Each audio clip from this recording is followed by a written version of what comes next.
Welcome to another episode of TFL's Top 5, except today it's more than 5, Nathan. That's right, it's a super one, it's a top 10.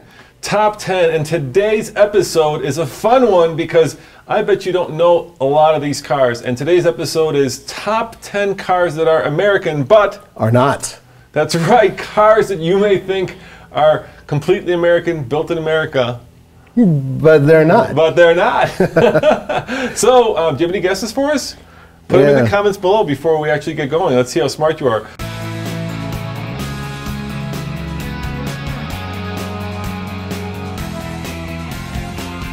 Why don't we start with number 10, Nathan? Absolutely. Now, by the way, these aren't exactly in any particular order. It's just kind of like interesting and unusual order is the way I like to. Also all not cars.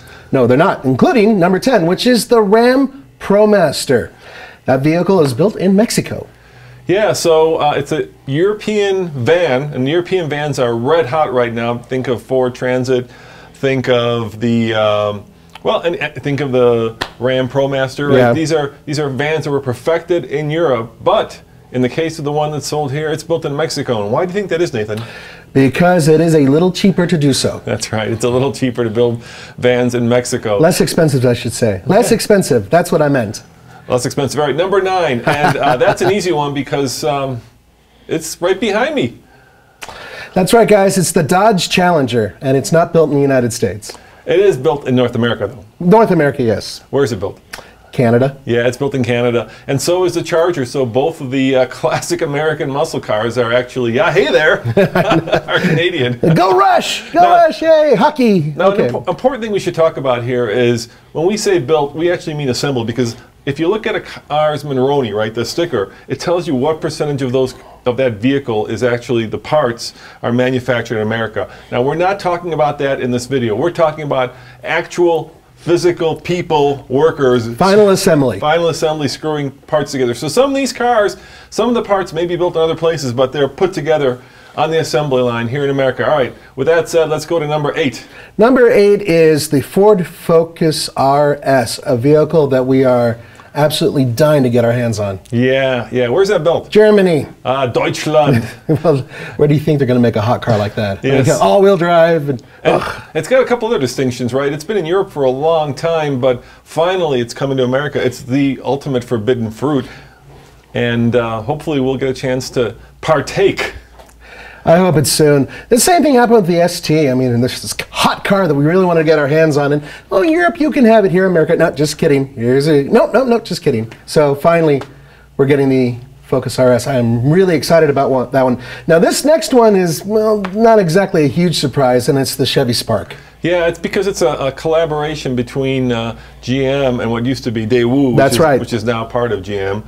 So it's built in Korea, yeah, I mean, we live in a global world and a global world economy, and obviously companies are going to take advantage of any trade agreements and any lower cost of producing cars that they can. So it's kind of interesting that cars that we think are very American are actually not. All right, let's go to the next one. This is surprising, man. Yeah, when I first heard this, I had to double and triple check. This was many, many years ago. But it's the Ram heavy-duty pickup truck. It's not built here in America. Mi casa, su casa. That's right, it's built in Mexico. That's right, it's built in Mexico because obviously it's a little bit cheaper to build trucks down there. And there's a whole host of car companies now that are actually building cars in Mexico. It's become the new Tennessee, Alabama, whatever you want to pick in the Southwest. It's That's really because, and there's a reason for that actually. The median income in Mexico has gone up quite a bit since, well, let's say 30 years ago when there were pretty much no cars being built there. And since then, the education throughout the public has actually gone up, pay's gone up, healthcare's gone up, everything's gone up. And so you have a better group of people who are better prepared, who can build these vehicles and build quality vehicles. And actually they have the infrastructure too, right? Yes, they do. What you need is either waterways or trains that can actually bring in raw supplies and then, you know, bring out the finished product. And it used to be that, of course, a lot of American cars were made in Detroit. Yeah. And then what happened was a lot of the southern states became right-to-work states, and that's just code for no union. That's absolutely true. Which means that the manufacturers moved a lot of their manufacturing to the south because it was cheaper, because they didn't have to deal with the union, they didn't have to pay union costs. And now, of course, if you even want to go cheaper, you go south of the border. Or you go further east. Okay, where's the next one? The next one is the Buick Envision, which is a new, smaller crossover SUV, and it's built in China. There you it's built in China. Yes, it's incredible. I mean, think about the cost of actually shipping a car from China all the way to our shores. Well, the more vehicles you put on a boat, the cheaper it is in the long run. And the bottom line is this, and I've maintained this for the past 5 years.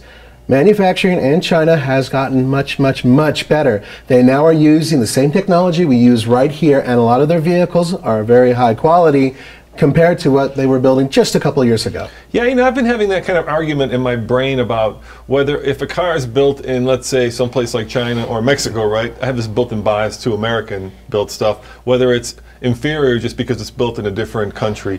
And the fact is, best practices, how you build a vehicle, are probably the same in China as they are in Chattanooga, as they are in Mexico. I agree with you, but at the same time, would I buy a car that's German, built in Germany, or would I buy a German car that's built in the United States? You know, I'm not too sure. I have a bias. There is that built-in bias. It's just right in the back of my mind. I know how good the Germans are at screwing things together. Damn, or in some cases screwing things up. Let's continue. They built a lot of good cars. Yeah, they did. All right, up next. Okay, so now we're doing another Buick. We're not trying to pick on Buick, but it's because they're so different in terms of where they're built. And that's the, is it the Cascada? Cascada. It means waterfall. In what language? In Spanish. Oh, okay, good. I have no idea. But it's not built in Spain. No, it's not built in Spain or Mexico. It's take a guess. Hold on. Take a guess. Okay, yeah. Can you guess? Can you guess? Eastern European. Think that way. Eastern European, not Czech, but Polish. It's built in Poland. That's right, and I think for the same reason. But I wanted to point out one thing, which is despite the fact of wherever the vehicle is built, it's probably one of the nicest convertibles that we have currently that's available in the United States with front-wheel drive only. Moving on. The Chevrolet SS. Good day, mate. You really got it. No, it's to put a shrimp on the barbie. Oh God. Okay, all right. I'm sorry, Australia. I'm getting a lot of bad looks from the camera people. Sorry, guys. I shouldn't. Okay, never mind. It's built in Australia because it's Holden. Yeah, the remains of Holden. We really don't know if there's anything. You know, if that company's even going to be here next year. Yeah. So GM, of course, owns Holden. Yeah. And Holden is a storied Australian company. They've built some of the best utes. Yep. Some classic Holden family cars. It's just and some badass muscle cars too. Yeah, it's like it's like America and apple pie, Australia and Holden, or America. Vegemite. Right. Yeah. They built some really cool muscle cars, and luckily we got that one. Let's move on to, we're almost done here. Now this is an interesting one, and I know it's not as interesting as the other ones, but it's the Ford Transit Connect. That's the baby Ford van. So, any ideas where it's built? And Ford got in trouble with this one because there's a story behind it. What they used to do was, because of the chicken tax, which is, there's not a long story there, but because of the chicken tax, I won't go into that, they would bring the car here with the seats. Yep. And it was considered a passenger vehicle, and then they would pull out the seats and sell it as a van. That's exactly it. Or in other words, a truck. A commercial vehicle. Exactly, which is how they avoided certain types of tax from bringing it over. And the government said, nuh-uh. The government figured it out and slapped them on the wrist really hard. Another company did that years and years ago, Subaru. Yeah. Yeah, the Brat, the reason it had back seats in the back initially was because of that, so it could be listed as a car. So this vehicle... Built in Europe? No. Well, yes. I guess Turkey. Turkey. Yeah, it's built in Europe. But it's also in Spain. Yeah, that's definitely Europe. Yeah, definitely Europe. And, this is a vehicle that has changed over the years, but in the United States, it's one of the most popular selling vans in its class. So, all right. Yeah, good for them. Good for Turkey. Yay, right. Glad everything's okay there. Number one, of course, is perhaps one of the most American iconic cars, and it's not built here. What is it? It is the Jeep Renegade. Brand new Renegade, yeah. The Renegade? Yep, not built here. That whole song. Oh yeah, all those guys. All those guys going to Southern California. No. 4x4 in America. No. Where's it built? Italy.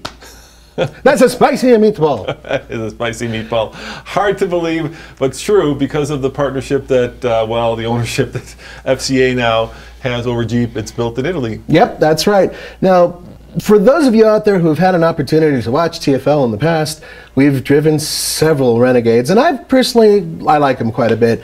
Many, so far they seem to be fairly well screwed together. Do they have any Italian brio, would you say? I don't know, but they built an Italian version for Europe, of course. Yeah, which is probably better. Which is probably different. Yeah. But let's go to our bonus. We always like to have a bonus. What is our bonus, and where is it built? I'm going to take a break while you go through this. Okay, here we go. You ready, guys? All right. Now, this is an example of how many places a vehicle can be built other than the United States, and that is the Ford Fiesta. All right, now check this out. I'm going to be looking off at the list because it's so bloody long. These are most of them, and not all the places it's built. The Ford Fiesta is built in Spain, China, Germany, Mexico, Vietnam, Taiwan, Brazil, Thailand, Venezuela, and Russia. Okay, but not America. It's not built here. So, but there is something that you guys need to know, which is components. A lot of components are built in the United States, and sometimes they go and get shipped off to the various places that build these vehicles. So, is there more America in some of these things? It's possible. I mean, if you really want to just break it down to the little bits, wire looms. Well, some of them are made in China. Some of them are made right here in the United States. But in reality, in terms of screwing a car together, in terms of actually bolting it and doing final assembly, the vehicles we just mentioned are ones that are not built here. Thanks for watching, guys. And as always, check out tflcar.com for more news, views, and of course, real-world reviews and top 10 lists. See you next time. Top 10 cars not built in America. Not built in America. American cars. Ciao. Howdy, folks. Nathan ADLEN here for another episode of Ask Nathan, the video series where you get to call in, well, actually, you get to write in because we don't really have a phone and a live operator, but you get to write in and ask questions, and we try to answer a few of them. Now, I'm kind of alone today in the studio. Everybody else is out at an event. So what I'm going to try to do is answer a few extra questions.